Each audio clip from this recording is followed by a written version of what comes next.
There is a sinister and secretive group of people that run the globe. They control everything from banks to the media. They own the world.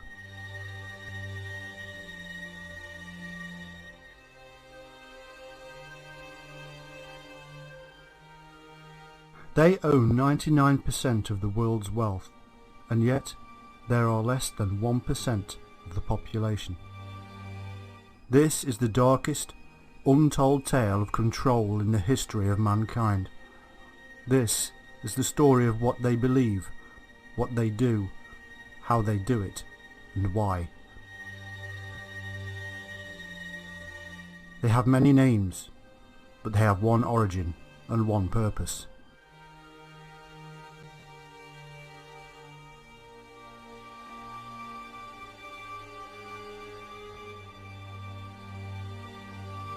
And now we have tracked down their symbols, secrets, names, origin and purpose. Using previously unknown and secret sources, we will reveal them. This is the Illuminati.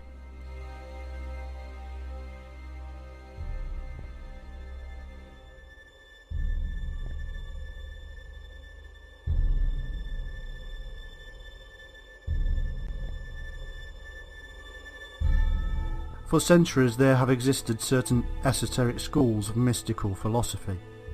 They originated in the Orient, moved through the Levant, Egypt and the Near East, until they finally arrived on the shores of Europe, and from there to the rest of the world.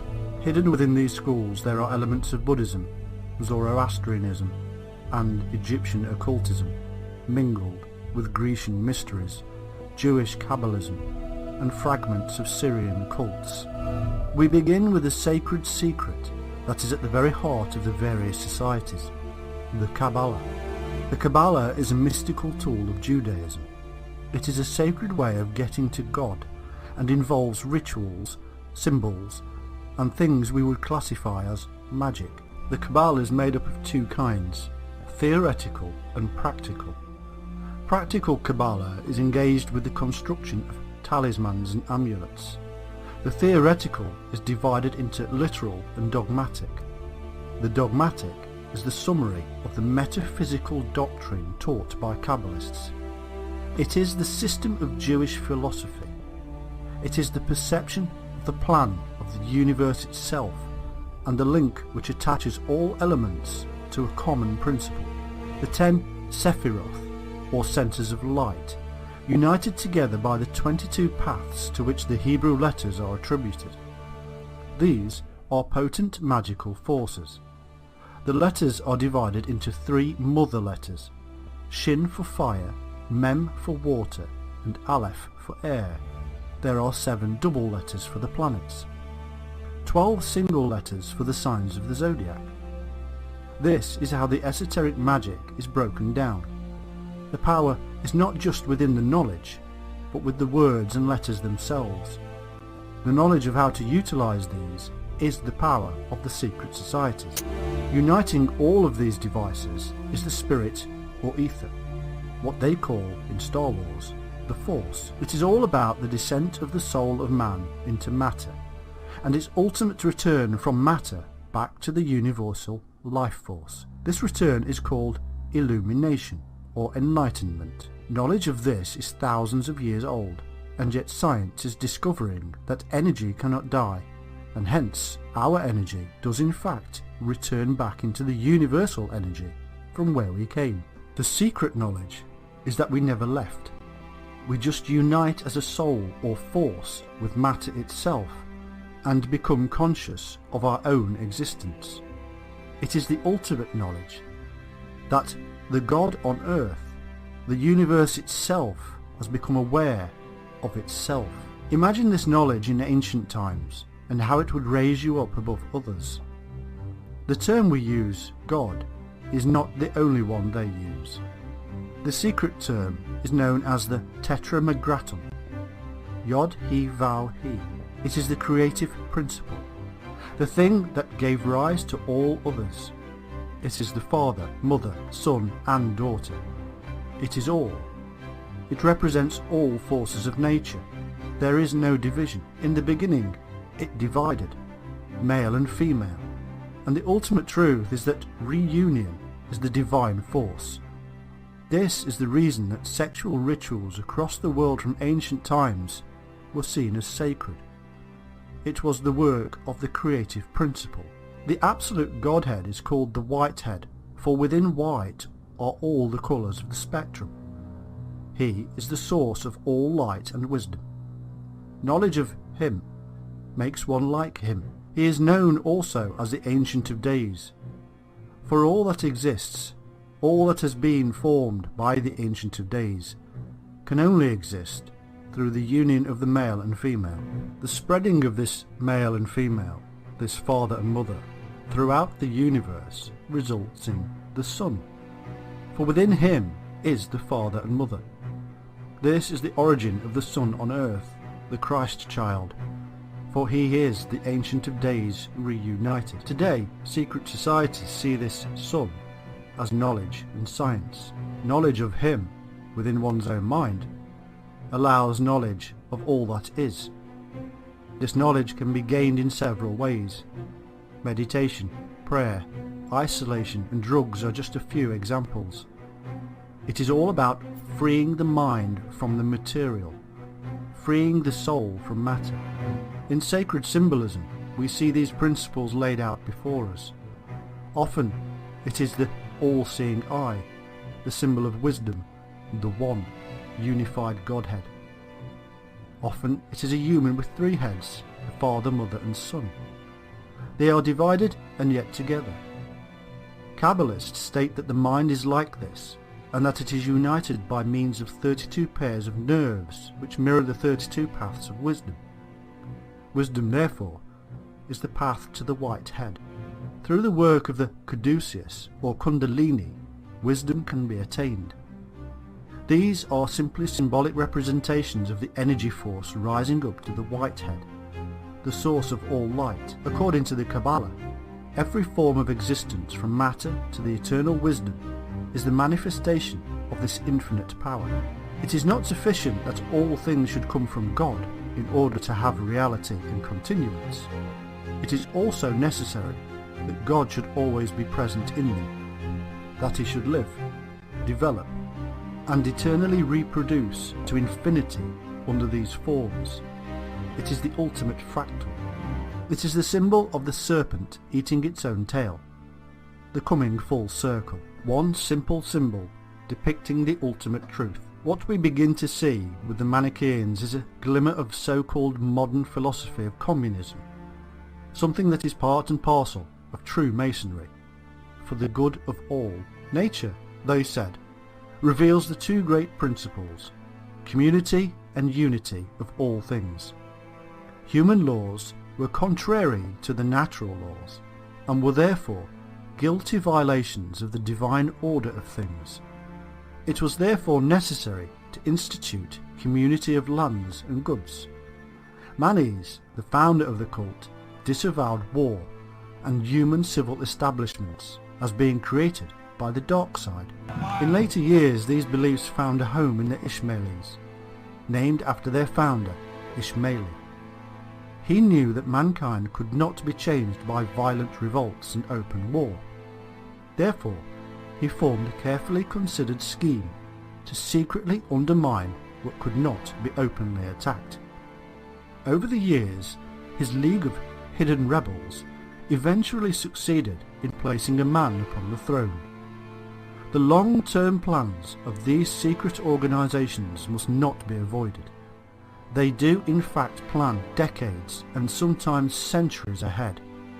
Indeed, the degrees of initiation within the Freemasons of the Grand Lodge of Wisdom in Cairo were given by the Ishmaelis.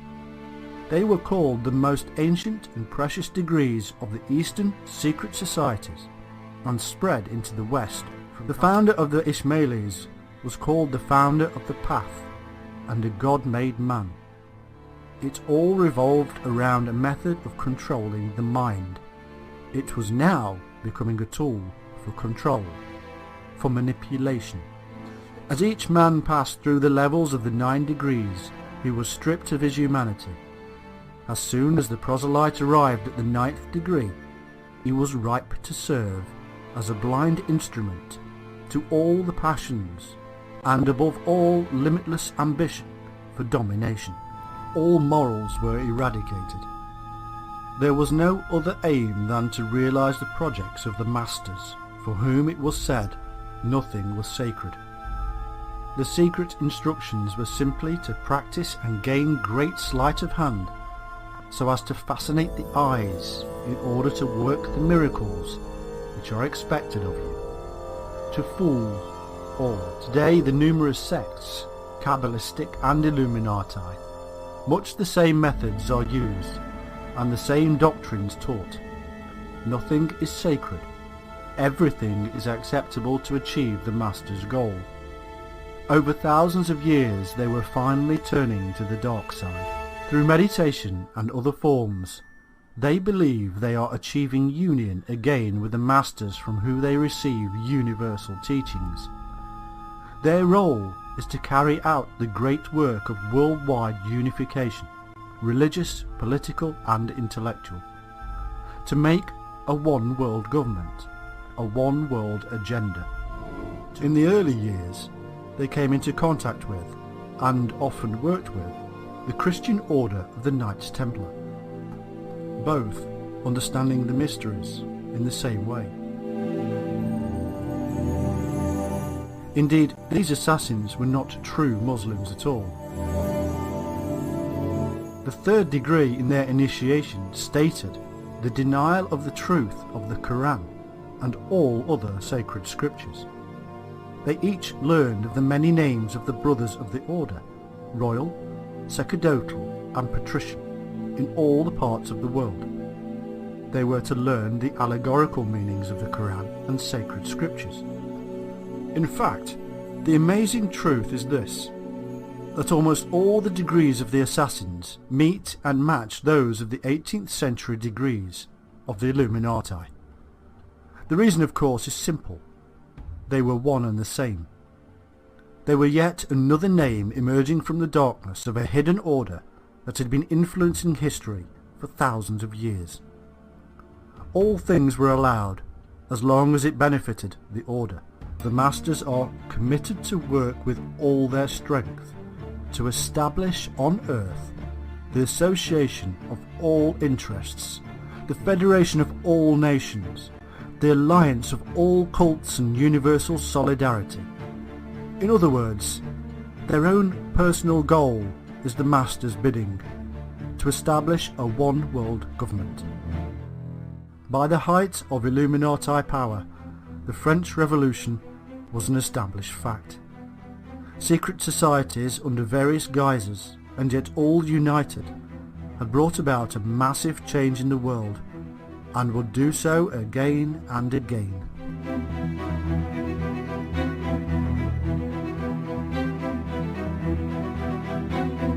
They had emerged from the darkness to plot and scheme, and had been seen. French observer de Luchette wrote, "There are a certain number of people who have arrived at the highest degree of imposture. They have conceived the project of reigning over opinions, and of conquering, not kingdoms nor provinces, but the human mind.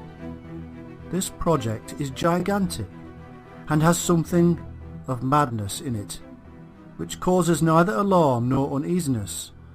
But when we descend to details, when we regard what passes before our eyes of their hidden principles, when we perceive a sudden revolution in favour of ignorance and incapacity, we must look for the cause of it, and if we find that a revealed and known system explains all the phenomena which succeed each other with terrifying rapidity, how can we not believe it? Observe that members of the mystical confederation are numerous in themselves. If several men mix together half qualities, they temper and strengthen each other. Some watch while others act, and this formidable ensemble arrives at its goal. It was according to this that the sect of the Illuminati was formed. One cannot, it is true, either name its founders or prove the epochs of its existence, or mark the steps of its growth, for its essence is the secret. Its acts take place in darkness. Its evasive grand priests are lost in the crowd. Using new evidence, we will reveal how this massive, secret organization infiltrated the religious groups, political parties, universities, and corporations. How they placed their own people in positions of power and authority. How they manipulated the minds of the masses, and did it all from view. This group embraces what is known as the esoteric, the so-called spiritual truth hidden from the rest of us. Over a vast period of time, this secretive organization turned slowly to the dark side of these esoteric truths and utilized them for power and control. They take their orders from the International Secret Council of Nine. They are collectively called the Confederation of Initiates. They are under the strict control of their masters, and to oppose them means punishment worse than death. It has been this way for thousands of years, and they are working slowly, but surely, towards their ultimate goal of a one-world government, with the Nine in control. In this film, we reveal their plans and schemes. We show how the so-called land of free is not free at all, how it is under the yoke of a very large, very powerful, and very secret organization. This is the Illuminati of America.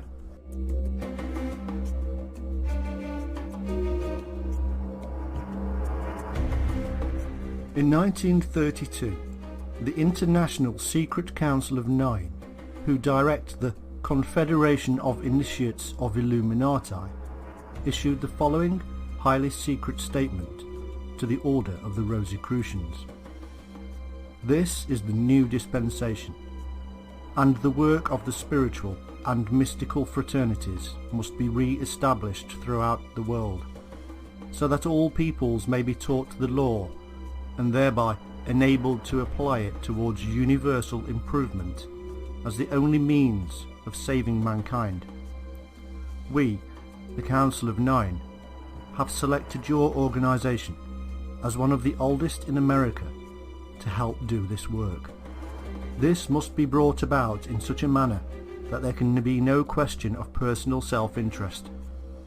May we suggest that you select as your method that of the pre-Christian Essenian order in which Jesus was trained, accepting in good faith all students who apply on an absolutely free will basis, instructing them in the ancient manner, and permitting these students to compensate you on an exchange basis. The man who wrote these words was the Comte de Saint Vincent, the master of the Council of Nine. This small section reveals a great many things. Firstly, that the Order of the Rosicrucians did indeed come under the rule of the Illuminati. The Rosicrucians were, and still are, a mystical, secretive order, originating in a completely false origin story from the equally false originator, Christian Rosencreutz. It was in fact an organization created by the Illuminati to gather in believers and initiates. It worked beautifully and spread throughout the world, and then spawned yet further secret orders of its own. This, indeed, is how the web is created, and the real origin long forgotten and hidden. Secondly, the text reveals that the Rosicrucians were in fact much older, and the oldest in the USA.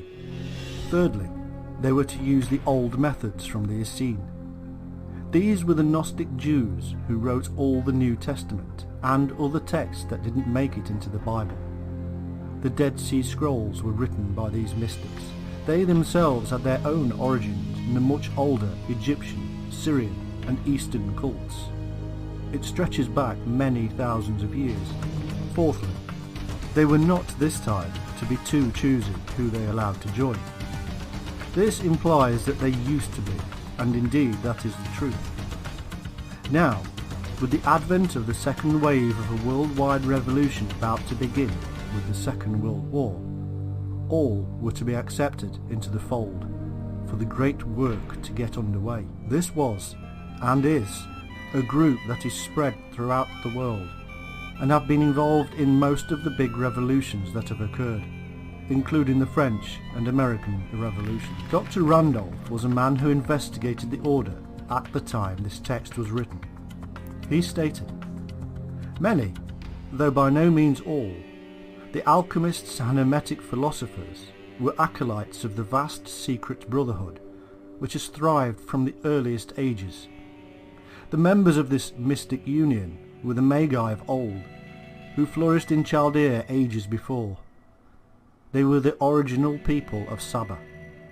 They were the men who founded the Semitic civilizations. Of this great brotherhood sprung Brahma, Buddha, Lhotse, Zoroaster, the Gnostics, the Essene, and Jesus, who was himself an Essene, preached the sacred doctrine of the Fountain of Light. This Fountain of Light is the illumination, the inner enlightenment to the reality of existence, and from where the term Illuminati is derived. They were the men who first discovered the significance of fire. The transcendent light now illuminates the world.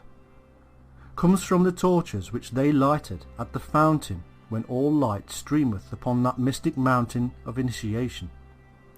There is nothing original in thaumaturgy, theology, philosophy, psychology, and ontology, but they gave it to the world."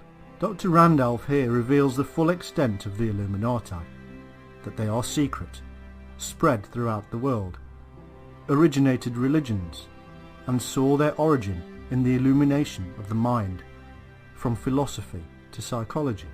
They therefore believed they had the right to rule the world, and over time they used their knowledge to force and manipulate their control over those who refused to see the light. They were right, everybody else was wrong, and their own doctrines stated such, and gave them the right, power, and knowledge to manipulate man. The Rosicrucians are illumines of the oldest stock, and were spreading far and wide across the United States. They give the following explanation of their fire or light, the thing which gives rise to the name Illuminati. There is in nature one most potent force, by means of which a single person who would possess himself of it and know how to direct it could revolutionize the whole face of the world. This force was known to the ancients, and the secret is possessed by the secret schools of the present day. It is a universal agent, whose supreme law is equilibrium, and whereby, if science can but learn how to control it, it will be possible to send a thought in an instant around the world, to heal or slay at a distance, to give our words universal success, and to make them reverberate everywhere. Strong beliefs indeed. And yet, we must also realize that these people often speak in parables. They don't always mean what they say. They taught that all the scriptures of all religions were parables, and hid the secret doctrine. The truth of the scriptures to them is that there was not just one Christ, but all are capable of being the light on earth. All have the hidden Christ within.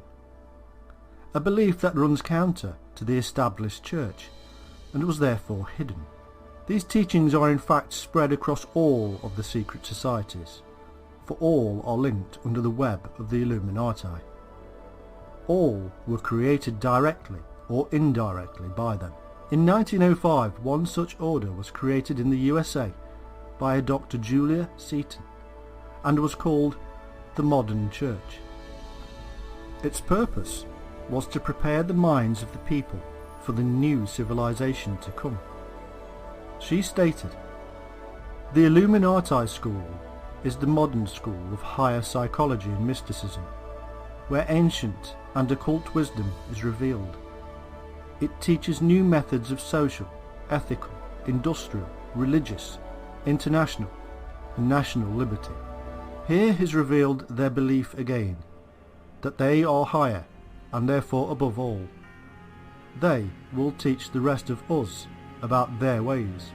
because obviously we need to know. Because they believed God, or the universal life force, was speaking through them, they believed that everybody else was wrong. They used their substantial wealth and power to spread these doctrines, and it was heard. They called mankind to join them. Anybody who did not was obviously not listening to the voice of the universal spirit within them. Those who heard the call and joined were chosen, special.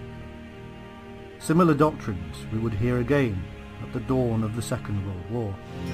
Man, they said, was not part of God, nor a creation of God, but the universal intelligence, or cosmic spirit, itself. The purpose of this system was simple. It was to take away the individualism of the follower. He was to listen only to the cosmic spirit, and not his own reason. Through the various initiations, members of these cults are washed clean of their own mind and given a new one. They are broken and rebuilt. It is a very old method of creating an army. Their new civilization was not to be one of light at all. It was to be one of the master and blind servant. Confuse and then make clear. Befuddle and bemuse, and then explain in simple terms. These are the methods of forcing the initiate to believe he has become enlightened. By 1925, a new messiah was launched upon the Americans. He was a Russian by the name of Nicholas Roerich, a painter, philosopher, and supposed scientist. In Russia, he had achieved greatness and was adored by many. He was then invited to the USA. In 1922, he established the Corona Mundi, the core Earth.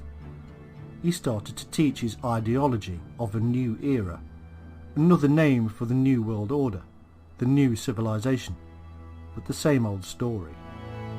He became so popular that his teachings spread outwards around the world. He taught the same old things, that the willpower within is the divine essence and is the answer to all. It was, he said, a creed of a new era of mighty approaching energies and possibilities. The sheep listened and followed yet again. The new world, he said, would be created by the fire, the light within us all, joining together and allowing the illuminated to dominate the world. Any who did not listen were simply negatives. The world would be dominated by the Illuminati. This Russian was just another mystic shouting about the so-called truth. No scientific backing, no evidence, no proof was needed for such mystic statements. He was, however, a member of an organization that was trying to enlighten the world to their new world order. Much of this is not secret. Indeed, it was spread to all who could hear. But the truth behind the purpose of all of this was hidden.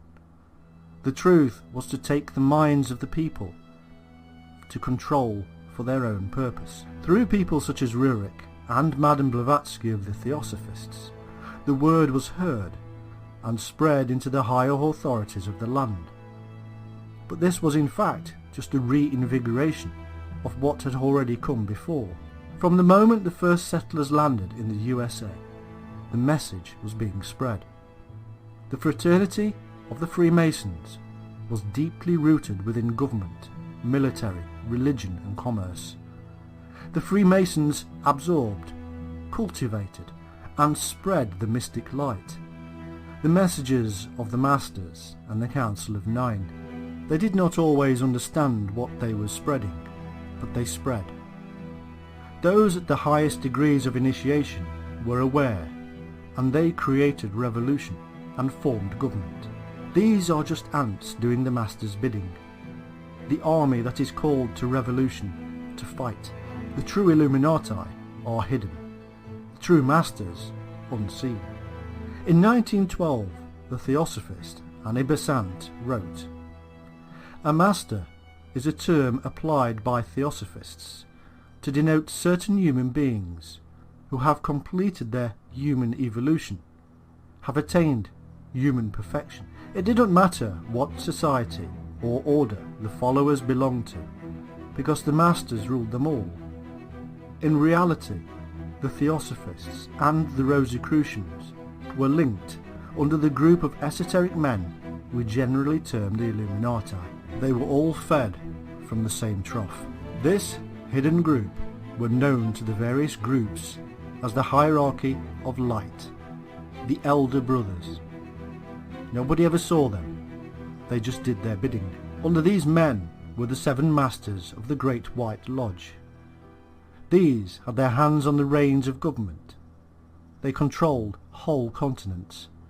They guided destinies, inspired statesmen and rulers to action, governed over many orders and groups. Each master had a name, for there was no face. Jupiter, Moria, Humi and more. The history of one of them was known, even if his real name and location was not. He had been educated at a British university, was widely read, and was in charge of revitalising the ancient philosophies. Their aim was to ensure that the head of every government and organisation of power and authority should be ruled over by a master, or at the very least one under the master's control. They were to gather in anybody who showed an interest in seeking the force. Their ultimate goal, they say, is to control all the world under the power and authority of the hidden masters, and to reign over a world of peace. Only by ensuring that all human minds succumb to the will of the light or fire will true peace come about. All must do the master's bidding if there is to be peace in the world. Through their various means of establishing this authority of the light, they reduce man down to a shell. By means of pseudo-yoga, the pupil's personality is in turn withdrawn from the physical body until, they say, the man recognises himself as a part of the master's consciousness. The master is only interested in a man from the point of view of his usefulness and his capacity to learn.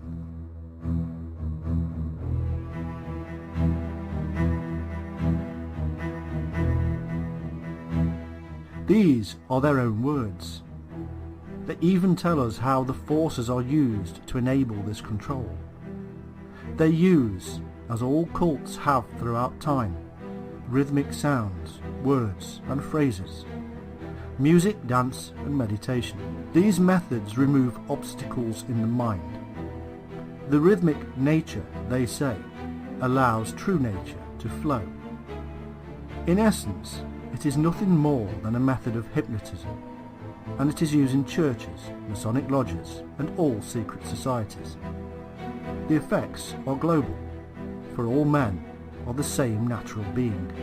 In the early 20th century, the Rosicrucians and Theosophists of America set out their stall. They had a plan, given to them by the masters. They would take control of politics, religion and education. Through these, they would control business and the rest of the world. America, by the time they had finished, would be the world dominant power. Their vision was realised by the end of World War II, as their Great Revolution ended. Old empires were destroyed with the 2 world wars, and a new one emerged. Their plans were succeeding. In 1864, revolutionary writer Maurice Joly wrote, "Before thinking of actually directing the public, one must stun it, dazzle it by all sorts of movements, mislead it insensibly in its ways." They did stun the world with 2 dreadful world wars, which were nothing more than revolutions, no different to the French and American versions, which they also set in motion through their secret societies. In the early 20th century, one of the 9 masters actually said, "Experiments are being made now, unknown to the subjects themselves, that people in many civilized countries are under supervision, and a method of stimulation and intensification is being applied, which will bring to the knowledge of the great ones themselves a mass of information that may serve as a guide to their future efforts for the race. Especially are people in America, Australia, India, Russia, Scotland and Greece being dealt with. A few in Belgium, Sweden and Austria are likewise under observation. Schools have already been started. When they are firmly grounded, when they are working smoothly and with public recognition, and when the world of men is being somewhat coloured by them, when they are producing scholars, workers, politicians, scientists and educational leaders who make their impress on their environment, then mayhap will come the true occult school. The whole idea yet again is to control the minds of man. The control is so complete that in their own words, the initiate cares not if he loses friends, relations, children, popularity. He cares not if he seems to work in the dark, and is conscious of little result from his labours. By 1927, they were claiming that we are witnessing the birth of a new world consciousness, of a world civilization. Old traditions are being broken down, old customs destroyed. There must be anarchy before there can be creation. Their workers are necessarily cultured and widely read. They do not regard their country and political affiliations as of paramount importance. They are equipped to organise, slowly and steadily, that public opinion. The biggest work for them, they predicted, was to be the mid-1930s. It was to be the time of anarchy before the calm. They said of the 1930s, material stress and strain, the wrecking of old political parties, the overthrowing of trade relations. All of this came true. The Depression caused mayhem, political upheaval, and saw the birth of new, radical political parties around the world, and none more so than in Nazi Germany. All of this was needed, they said, to demonstrate the necessity of establishing a spirit of international dependence and interrelation, so that the nations would be politically forced to realise their isolation, separateness, and the cultivation of national egoism must go. After the first revolution of World War I, they brought about the League of Nations, a group of countries desiring never again to see war on such a scale. It was in fact the creation of a secretive group of international business leaders, politicians and mystics, all linked to the Illuminati, and all now with the authority of the broken public behind them. Phase 2 would be started by these same people in the 1930s, as Hitler was founded, funded and sent on his merry way to create mayhem. And what of America? That was simple and was under control. Political parties there were almost incidental because it was in the teenage years of true capitalism. It was therefore controlled not by presidents and Congress, but by business. Business leaders were already under the power of the masters through the Masonic brotherhoods, and they chose and controlled the politicians, most of which were Masons anyhow. The Masons were directly under the influence of the masters. Job done. The fate of the world was sealed. Anarchy was set in motion. The USA sat back, grew in power, and watched and waited. The United Nations was formed, blame attributed, and man moved on. In a few short years, a disparate world had been forced to join together at the same table. It was unprecedented. It was predicted. It was planned. In fact, the prediction was so perfect that even gave the year that World War II would end and the new world faith would begin to take shape. 1945. The United States was called the New World for a good reason. It was to be the place from which the New World Order would be created. This plan was centuries old. The old world of Europe, its monarchies and religions, would be left behind, and the enlightened minds of the United States created. All of this takes time and a great deal of work. but the very foundations of America are those of the Illuminati.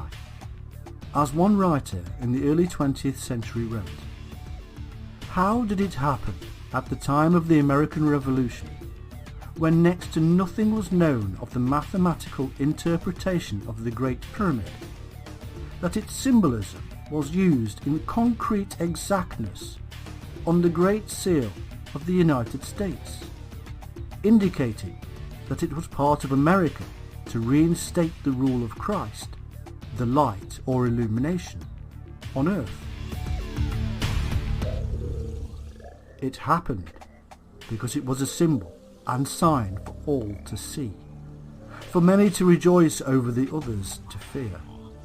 It was the symbol of the coming to power of the hidden masters." An American High Mason and Rosicrucian in 1877 wrote, "In the last century, the United States was freed from the tyranny of the mother country by the action of secret societies more than is commonly imagined."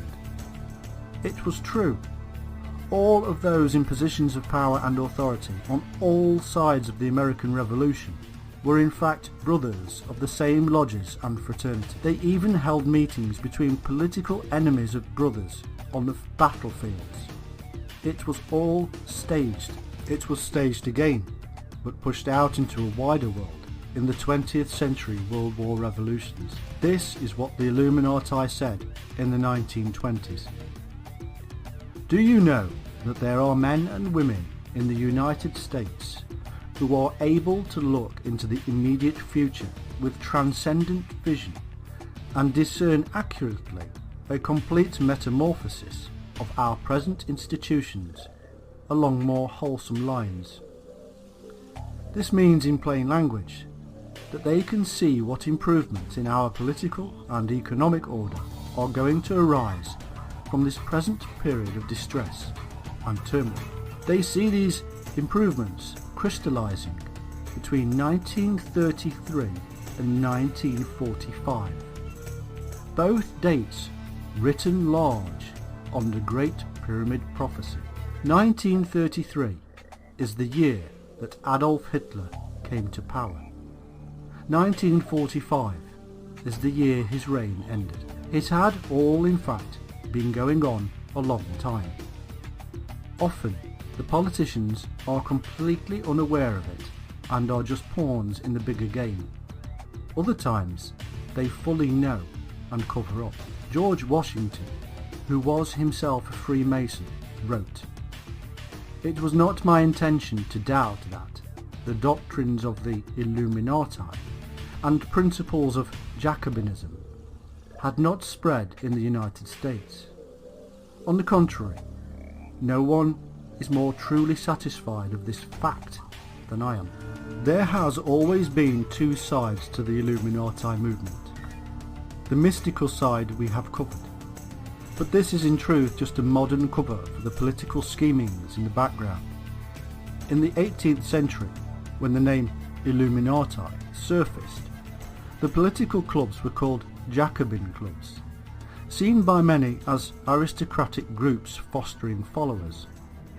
Today, their direct descendants are known as the Council on Foreign Relations, the Trilateral Commission, the United Nations, and more. All of these can be easily traced back to those earlier groups. Even the same bloodlines exist within all the organisations. They plan and scheme and throw up congressmen, senators and presidents and place them where they are needed. Through the vast wealth and media power, they manipulate the masses to carry out that fakery they call democracy. There are several well-known and often covered names involved in all of this. The European financier family that had huge influence is the Rockefeller family. David Rockefeller founded the Trilateral Commission and was a co-founder of the Council on Foreign Relations. The family tree reads like an Illuminati greatest hits album. Through just the minor work of this one family, a grand unification has taken place. Countries of the world have been brought together under the powerful influence of just one head.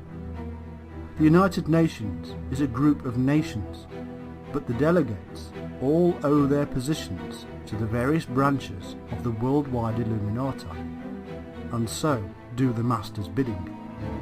What the Illuminati cannot make happen through influence, they bring about through revolution. The United States was the major game player in World War I and II. Woodrow Wilson's 14-point plan after World War I held within it a veiled attempt to get all nations to surrender to their sovereignty. It almost worked when they formed the League of Nations. However, the US never actually joined itself. It didn't really matter, because World War II was already under planning stages, and the Council on Foreign Relations was created behind the scenes. This is an almost country-sized secret society in itself, plotting and planning on our behalf. Most of the members have bloodlines that stretch back to the early days of the Illuminati and royal houses of Europe. The rest are high-powered businessmen and other such people in positions of vast power.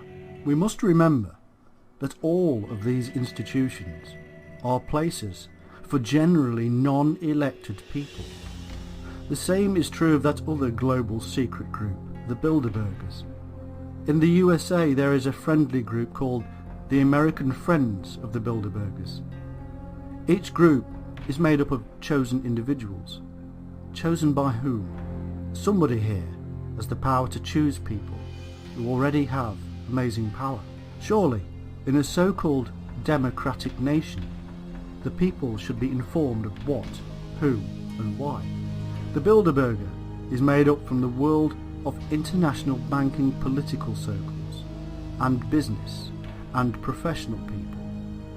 They hold top secret meetings annually to promote internationalism, to promote a closer union, a one world agenda, and it is fully American endorsed, with a host of politicians, scientists and business leaders from the USA attending. So just how and when did the Illuminati influence in the United States begin? The very first official mention of them is in around 1785, when the Columbia Lodge of the Illuminati was established in New York. Some of its members were Governor Clinton, the editor of the New York Times, and the early Roosevelts. In 1786, another lodge started in Virginia, with Thomas Jefferson as a member. This was followed quickly by 14 more lodges throughout the then 13 states. In 1789, some people were getting concerned. The president of Harvard issued a warning about their growing influence on politics and even religion. At the exact same time, the French Illuminati came to pay a visit and helped to spread it even further. George Washington was so worried about the Illuminati and its influence that he said it would shake the government to its foundations. Both Washington and Adams lobbied Congress to protect the US from conspiracy. Thomas Paine, the author, actually aided the Illuminati to infiltrate several Masonic lodges. By 1798, the Reverend Jedediah Morse in Charleston, South Carolina, preached a sermon about the Illuminati.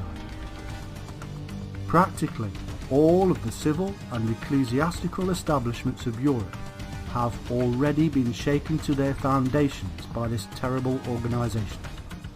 The French Revolution itself is doubtless to be traced to its machinations. The successes of the French armies are to be explained on the same ground.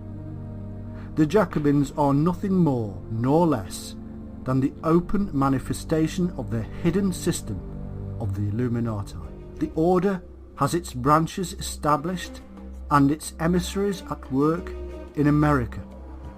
The affiliated Jacobin societies in America have doubtless had as the object of their establishment the propagation of the principles of the illuminated Mother Club in France. I hold it a duty, my brethren, which I owe to God, to the cause of religion, to my country and to you at this time, to declare to you, thus honestly and faithfully, these truths.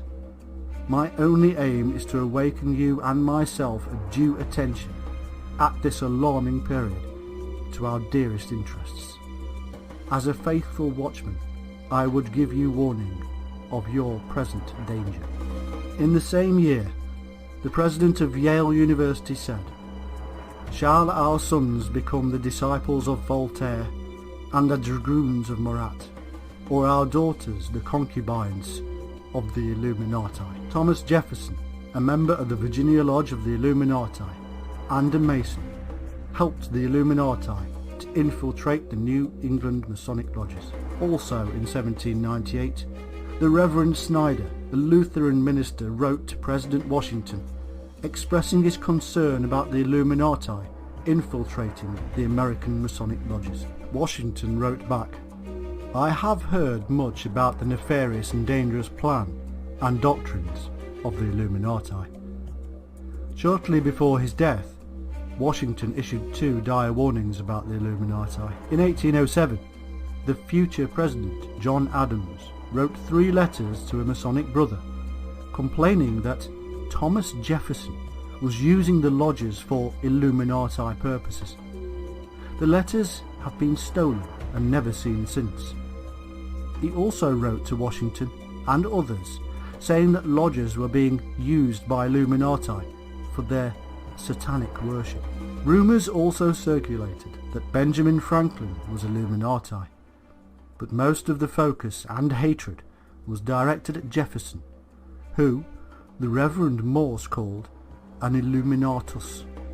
In 1812, the president of Harvard gave the following speech: "There is sufficient evidence that a number of societies of the Illuminati have been established in this land of gospel light and civil liberty, which were first organized from the Grand Society in France.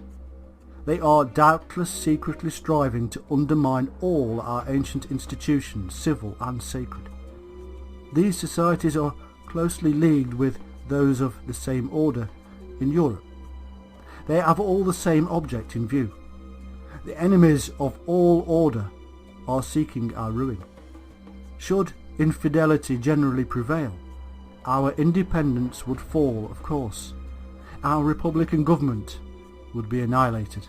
In that same year, the British attacked Washington in order to destroy vital documents that revealed the Illuminati influence on the government and the war.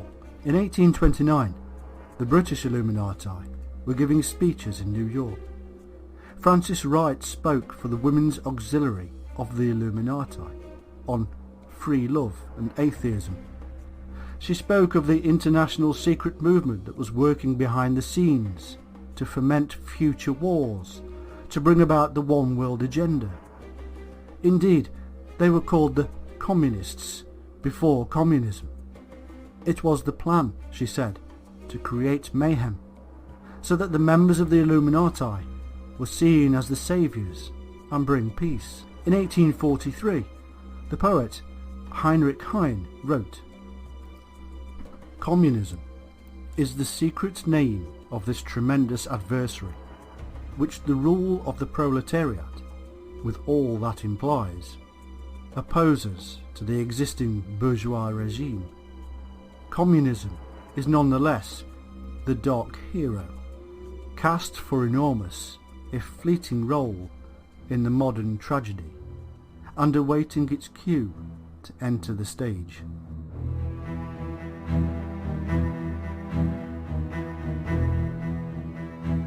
At the same time, the editors of the New York Tribune and New York Sun were working with the Rothschilds on a secret Illuminati committee. It is believed the committee was all about the running of America from behind the scenes. In 1841, Clinton Roosevelt wrote a book outlining plans for the New Deal and National Recovery Act, both of which would not even be realized for another 100 years under Franklin D. Roosevelt. Long-term plans and family bloodlines indeed. In 1835, the Illuminati set up yet another front organisation called the Loco-Foc Party. It was used over a period of 10 years to influence other political parties and institutes many of the socialist ideals that conservatives still hate to this day. Throughout this whole time, the Illuminati influence in the government of the United States was immense. From the Constitution to the political structure, it was a massive political influence and still is. But that second tier of Illuminati influence also played a major role, for the two cannot be divided. The mystical side of the Illuminati is clear to see even to this day because of their huge influence. From the sacred geometry of Washington DC to the all-seeing eye on the dollar bill, the sacred symbols of Illuminism are everywhere for those with the eyes to see. In essence, the history of the Illuminati in the United States cannot be divided from the rest of the world, because it is all about the creation of a new world, and the Americas play a vital role in that grand plan. They started many thousands of years ago in the mysterious cults of Syria and elsewhere. They grew a deep and profound understanding of the human mind within the universal mind. The man in matter, the spirit in nature. Through the use of drugs, meditation, dervish and other means, they tripped the light fantastic and began a journey towards the light. Along the way, greed and desire for power stepped in and turned the knowledge gained towards the dark side. Over vast periods of time, power was jealously guarded and grown, but man is a chaotic being and power a strong pull. They didn't always have it their own way and fought many battles for control. Over time, they have brought down governments, royal dynasties and religions. They have thrown the world into the desperate pit of warfare, and then they have offered us peace and calm on their terms. They have grown wealth so vast that it staggers the mind. Nobody now is in a position to truly fight them or has enough knowledge to truly reveal them. That is why they are the enigma we know as the Illuminati. But they have taken America. They do own every large institution, every large business. Their men and women are in the highest offices of the land. All listen to the Master's voice, talking to them through the eons of mysticism in a political world of power. Next time you cast your vote, just ask yourself why you bother. You are given two choices, as always. Left or right, it does not matter. Both are under the yoke of the masters.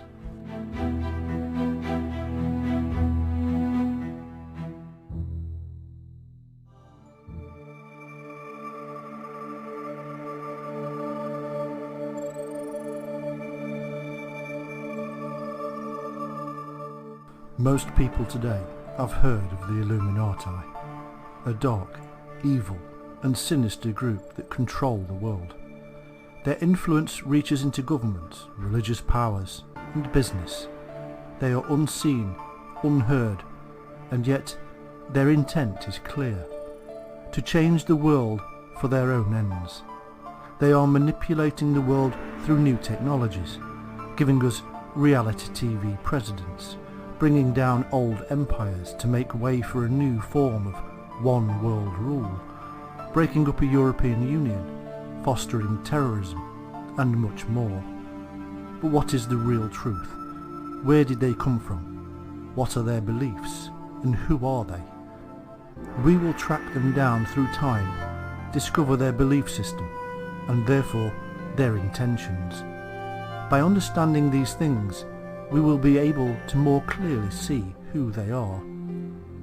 From their own master egos to their shady dealings with the Nazi Party and more, we will see the centre of their worldwide syndication: Bilderbergers, Trilateral Commission, Jesuits, Knights Templars, Opus Dei, MI6, CIA, and more are all implicated in our tale, and all are implicit in the grand plan. A plan we will reveal. Never has there been a film of such scope. Once you know these facts, you will never be able to unknow them. Are you truly ready to discover the truth? In order to find the true Illuminati, we must travel through time and space to find them in every culture of the world, over a period that reaches back into ancient Sumeria and Africa, and a landscape as diverse as South America and Japan. Yes, that is the truth, because the illumination or enlightenment this elusive group was seeking has been sought for generations and passed down like a golden thread through time. From one learned brother to another, from one master to the next, the secrets they held within their groups is almost as old as mankind. During the course of our researches, we will discover constantly recurring themes within the ritual and language employed by various cults, societies and religious organisations that all claim to be disparate groups. As the centuries fall by the wayside, we keep on finding the same keys that aid us in unlocking the door of mystery. And yet, one thing eludes us. What about now? We must discover the truth about the Illuminati, and the question of whether they are still manipulating the people of the world has to be answered. We have plenty of scope, and we have some incredible starting places. Should we begin with the Templars and trace their Masonic descent as others have? Should we look at Adam Weishaupt and the Illuminati and search the shadows for men in black? Is the Skull and Crossbones Society of Yale in the USA the breeding ground for future presidents? And what about the Bilderbergers and the royal family? Some have even appeared in the mainstream media, connected to assassinations and financial scandals. But what is the truth? Certainly, all could trace their descent from the solar serpentine cults of ancient times, and all still hold many of the rituals and beliefs to be found in the earliest of cults. It is true that there will be Freemasons or Catholics or any other number of groups that will be listening to this now, wondering what we are talking about. The truth is that the majority of the members of such groups have no knowledge at all about what lies at the centre of their own particular wheel. This wheel can be a metaphor for how we see the world of secret societies. The outer rim is the face of the society, whether Mason or Bilderberg. This rim is going much too fast to see what the centre of the wheel is doing, but it is the rim that takes the full brunt of the road. One side of the rim cannot see what the other side is doing, or that it even exists. The centre can see what is happening in all directions from its position of power and is distanced from it, whilst holding all the spokes in its grasp. If you can see the rim, then you are not at the centre. By the fact that there exists rim at all, we know there must be a centre. The same is true in the world of secret societies. To the world, which is the road, all we see is the rim. We see the whole rim over time as the wheel moves, and then cycles around again and again. This is why history repeats itself. But we are just like those who are on the rim. We cannot see the centre of the wheel from our perspective, and so we must deduce from the existence of the rim that there must be spokes and a centre. So the only way to work out what is in the centre of the wheel is to see the whole rim and to try to deduce what the centre would be like. We need to write down a few of the candidates for the job of our outer rim secret society, or suspicious organisation.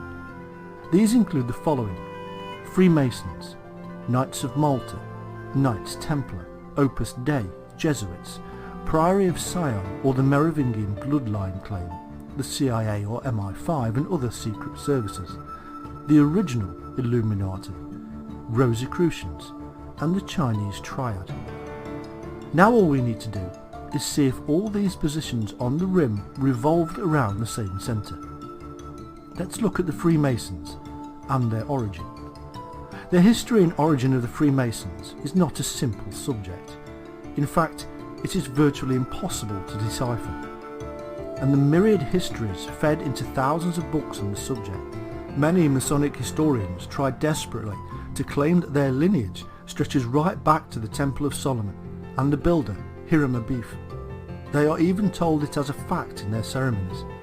Others claim descent from Roman and Greek stonemasons and the Roman augurs, who had special knowledge of the lay of the land and energies related to our modern day perception of ley lines and feng shui. There can be no strict proof for any of this, albeit likely that the secret knowledge has been passed down the centuries from one adept and initiate to another. The general consensus has the Freemasons emerging from the medieval stonecutters, who are known as operative masons. They are skilled craftsmen who built the great cathedrals and churches of Europe for the Catholic Church, and who included many mysterious images and secrets within their amazing carvings. They were known as soft masons or Freemasons, as the carving was free work or soft stone. This version of the history of the Masons claims the lodge evolved from the huts erected on site by those medieval masons. As time progressed, the Masons grew in power due to the demand for their services and formed groups or unions which became known as lodges. By the 1600s, the lodges began admitting men who were not operative masons and were termed gentlemen masons. The terms developed over time within the operative Masonic lodges and were taken on by those gentlemen masons, becoming part and parcel of their ritual nature. However, there are problems with this version of history. The facts state something quite different, although there is no reason to deny that gentlemen did indeed begin to grow in number within the ranks of the Masons. There is indeed plenty of evidence to show that in the 14th century the Masons were already a well-established group and indeed accepted, or were evolved by, the inclusion of the Knights Templar that had escaped Catholic suppression to Scotland. The first official documentation we have is from 1356 and is actually from England and describes the formation of the London Masons' Company and the ordinances governing the lodge that was already established at York Minster. The Templars and their non-warrior cousins, the Cistercians, were more than incidental in both bringing back the seed of alchemical enlightenment from the Crusades, but also the building skills of the Islamic Middle Eastern world. This is seen in the arch and the octagonal designs incorporated into most Templar and Cistercian buildings, as well as other building works carried out under their tutelage. But also into these structures are huge amounts of numerological symbols and mystical metaphors. These methods were understood and carried on by the Freemasons, who today ritualize these ancient ways and probably do not even understand their correct purpose. These mystical building metaphors are as ancient as Stonehenge or the Great Pyramids, even if the term Freemason is not. By the mid-17th century, there is definite evidence of large-scale Masonic lodges, as Elias Ashmole, the creator of the Ashmolean Museum in Oxford, records in his diary that he was made a Mason in the lodge at his father-in-law's house. Many today split up the Masonic lodges into operative, accepted and free Masonry. However, they are much like the Catholic Church's subgroups and the monasteries like Cistercians, Franciscans and even Jesuits. They are all from the same original source. The Bible, and specifically the Temple of Solomon, gave them a religious and acceptable framework to work on, and the symbolism employed with the operative Masons' tools was worked to match the ancient mysteries such as the as above so below Hermetic principle. Today the Freemasons are a global phenomenon, with members from across the business community, religious establishments and politics. The influence they have is obviously huge and universal. They have links with many other orders, such as the Sovereign Order of the Knights of Malta, and have had over the years a lot of bad press for the influence they have brought to bear. they have swallowed up other institutions, such as the 18th century Weishaupt Illuminati. Part of this influence has been shown by hundreds of authors who have had effect all over the world and have been more than incidental in the instigating of full or part the revolutions in France, Russia and even the American War of Independence. So what influence does the Guild of Freemasons have today? Well, as businessmen, no, plenty of other business people, and there is a very large number of them that have the handshake. Many of these are small businessmen, but as the sea is made up of many drops of water, it is still water. Many of them are more than that though, and are quite big and influential in the business world. Almost cyclically the public get outraged by newspaper stories about Masonic influence, and we have a purge. People forget newspaper stories very quickly, and the influence of the Masons carries on as before. The Masons have also been implicated in many communistic activities, and certainly in the Russian Revolution, a country, it will be noted, was orthodox and therefore too far removed from Catholicism. So, there is a lot of influence brought to bear by the Masons around the world. Most presidents of America, prime ministers, in fact world leaders, tend to be connected to the Freemasons, let alone the royal families, who are patrons and even bishops and cardinals. Before the Illuminati merged into the Masons, they had been implicated in the creation of several other groups, such as the Rosicrucians, Golden Dawn, and even the Lutherans and Protestants. There is one group which came to light in the 1980s, which sent a shiver down the spine of the world: P2, or Propaganda Due. This group were a Masonic group set up in the 19th century Italy by the Grand Orient Lodge of Italy. In 1976, the Freemasons closed down P2, but it continued under its own authority. Originally it evolved specifically out of the Carbonari, or charcoal burners, a spurious title to attract the people, no doubt, and the name of one of the most murderous societies ever to have existed. They were even written about by Conan Doyle in his Sherlock Holmes stories. In the 1820s, this group of charcoal burners were more than just powerful. They virtually ran the country. Their origins are amazingly similar to the Masons in that they claim to have begun in Scotland, the famed resting place of the last Knights Templar. They claim that Queen Isabel of Scotland was on the throne when the King of France was Francis.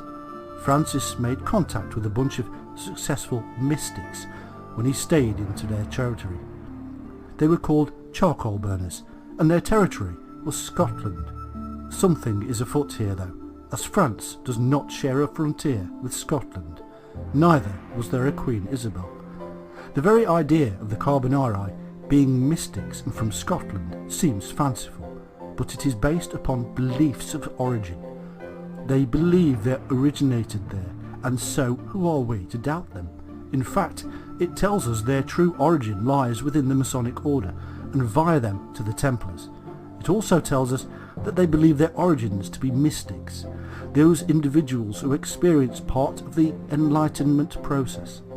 P2, who claim descent from the Carbonari, came to the forefront in the 1980s scandal of the Banco Ambrosiano. This was one of Milan's principal banks, which collapsed in 1982 with debts of between 700 million and $1.5 billion, followed quickly by the death of its president, Roberto Calvi, who was found hanging like a mason under Blackfriars Bridge. Blackfriars Bridge is a notoriously Masonic symbolic location of Italian design. Calvi, who fled Italy following the collapse of the bank, and so was not intending suicide, which is generally done in one's own backyard, and so it must have been murder.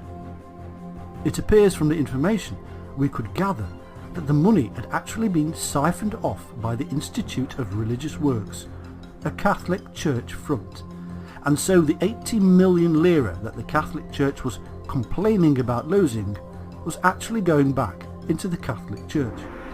Calvi was implicated in his affair and was later found to be a member of the secret P2 lodge run by Licio Gelli, an ex-member of the SS.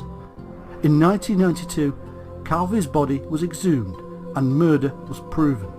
The case was therefore reopened in 2003. The formation of the American wing of Bilderberg was entrusted to Eisenhower's Psychological Warfare Coordinator C.D. Jackson, and the funding for the first meeting held at the Hotel de Bilderberg in Holland in 1954 was provided by the CIA. Therefore, much of its funding came from the Ford Foundation. The subjects over which the annual meetings ranged were wide, but it is clear that the 1957 Treaty of Rome was nurtured by discussions at Bilderberg the previous year. This modern-day group of the powerful elite has been accused on an international basis of forming the brains behind a new world order. On the other hand, they themselves claim that the Bilderberg group is simply a meeting of those in power in order to discuss, in a free and easy way, the concerns of the world leaders. What does appear to come out of this meeting are two other groups, also called to account by the conspiracy theorists, namely the Trilateral Commission and the Council on Foreign Relations. One of the key institutions that has fostered unity and cooperation with the Atlantic community beyond the old concepts has been the Bilderberger Group. The origins of this group rest with one man, Joseph Ratzinger, a Catholic who had links to the Jesuit order. He even recommended the turning of Hungary, Austria and Poland into a tripartite state under the guidance of the Jesuit order. The plan was dropped.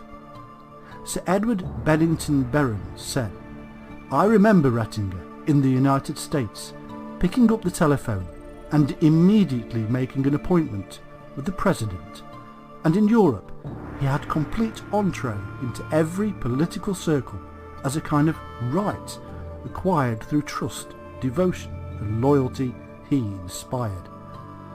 With a good war record, Ratzinger was certainly involved in secret and underground works, even parachuting into occupied Germany at the age of 58. He founded the European movement, which gave rise to the Council of Europe in 1949. Ratzinger believed in unity, and to that end it did not really matter how the unity was brought about. He certainly liked to be involved with big business and the influence that they created within the general public. We are, after all, tied to our television screens and led by marketing men. The political and religious differences in the world which created the disunity between certain states, he believed, could be brought together through a corporate ideal. If everybody wanted the same thing, they would all be the same. A market-led revolution was, and strangely still is, taking place. Russia, as the USSR collapsed and is now in the process of commercialization. The same will be and is true of China. This commercialization is creeping across the world like an invading force. In many respects, this could be seen as a kind of communism by the back door, which has been claimed was instigated by the Masons on the orders of the Catholic Church, or even Illuminati. Anyway, Ratzinger did have left-wing policies, and with this connection to the Jesuits, there are obvious links to take into consideration, not least of which is the Catholic Church. Involving Prince Bernhard of the Netherlands, Ratzinger began his crusade by starting on America, who he believed to be essential to world peace. The prince held an important position in Royal Dutch Petroleum, or Shell, and was involved in several international corporations, and so had influence that the Americans and others would respect. In 1952, it was proposed by Ratzinger that there should be an open and frank discussion between the disparate organisations and individuals that controlled the world. This should be in secret to allow those taking part to air their views without the worry of it appearing in the newspapers the next day. This was the birth of the Bilderberger Group, which was named after the hotel where the meetings were originally held. In short, Bilderberg is a recognised, flexible and informal international leadership forum in which different viewpoints can be expressed and mutual understanding enhanced. And now we turn to the Trilateral Commission. According to their own words, the Trilateral Commission was formed in 1973 by private citizens in Japan, Europe and North America to foster closer cooperation among those core, democratic, industrialized areas of the world with shared leadership responsibilities in the wider international system. Originally established for 3 years, our work has been renewed for successive triennia or 3-year periods. The Trilateral Commission is a private organisation, founded in 1973 at the initiative of David Rockefeller. It consists of over 300 private citizens from the 3 areas of Europe, Japan and North America, and is there to promote closer cooperation between these 3 areas. There has been a lot of scrutiny on the Trilateral Commission, and it has been implicated strongly in many conspiracy theories. However, with as many members as it has, there is no surprise that some of them will be connected to other organisations, such as the Catholic Knights of Malta, Jesuits and Freemasons. Not least of these is Mr. Rockefeller, former president of the Chase Manhattan Bank and corporate king. A powerful organisation with links to all other groups. And now we turn to the Rosicrucians. The earliest real documentation of the Rosicrucian ideals is from 1597. It is said that a certain alchemist travelled across Europe seeking to begin a society to carry out his newly discovered alchemical ideals. The Pharma Fraternitas and a general reformation of the world appeared in 1614 as fully fledged documents, and so he must have succeeded. The founder is claimed to be a Christian Rosenkreuz, which is obviously a false name and means the rosy cross of the Christians. It is claimed that this character travelled across Arabia, studied at Fez in Egypt, and returned to Europe with his message. A message, we might add, that is decidedly ancient and was originally created by the Sumerian Shining Ones. The origin of this enigmatic group then is false, and therefore created by whoever did begin the order. What clues do we have? The coat of arms of Martin Luther, that staunch anti-Catholic, included the rose and cross. There are also parallels with Arabic Illuminati schools such as those of the Gilani, who was known as the Shining Rose. However, when we look at the origins of Masonry and the rituals and beliefs held within, we actually find they are not dissimilar.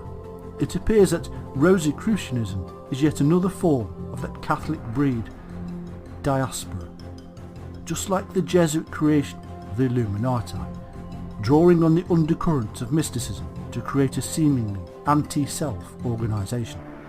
Just like the Freemasons, the Alumbrados or Illuminated Ones, the Illuminati and dozens of other groups around at the time, the Rosicrucian ways were linked to the influential Sufi mystics who had influenced the world for such a long time. The methods required the deepest of concentration upon the master, that absolute adherence to the way was normal. It was another method of control, and the void left behind by the strictness and rigidity of Catholicism was easily filled by hundreds of such groups, including the emerging Protestants.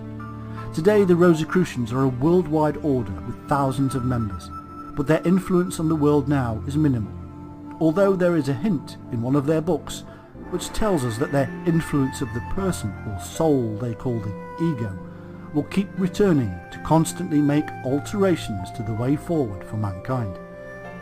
Though by many outsiders the existence of Christian Rosenkreuz is regarded as a myth, it is nevertheless true that his birth marked the beginning of a new epoch in the spiritual life of the Western world. That particular ego has also been in continuous incarnation ever since, in one form or another, of European countries, taking a new body as his successive vehicles outlived their usefulness, or circumstances rendered it expedient that he changed the scene of his activities.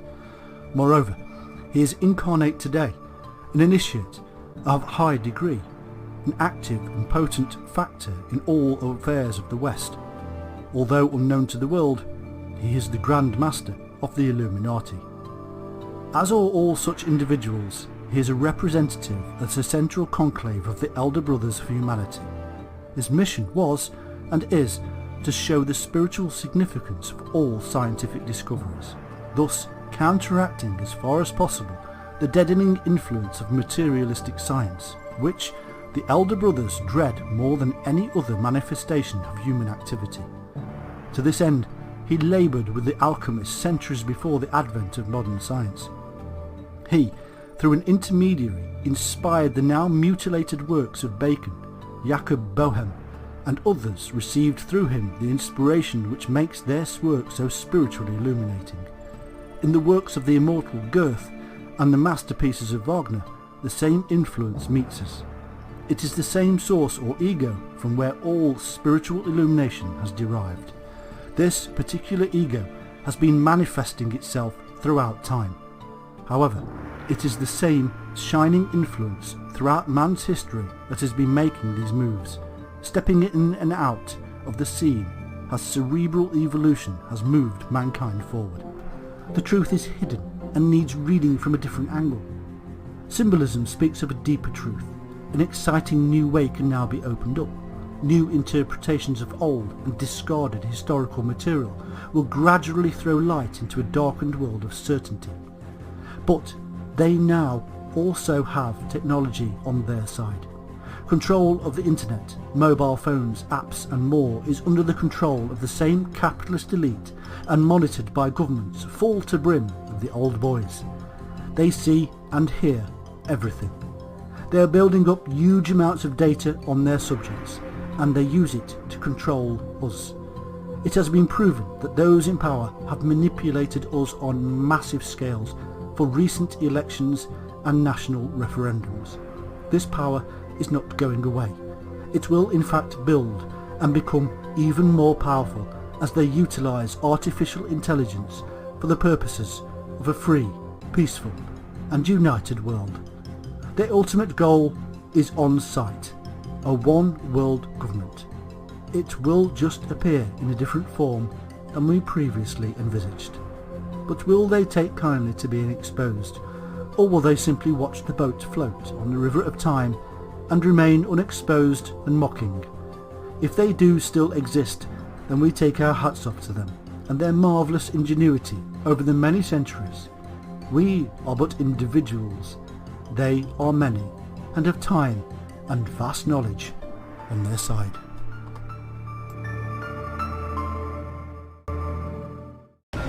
Everything burns.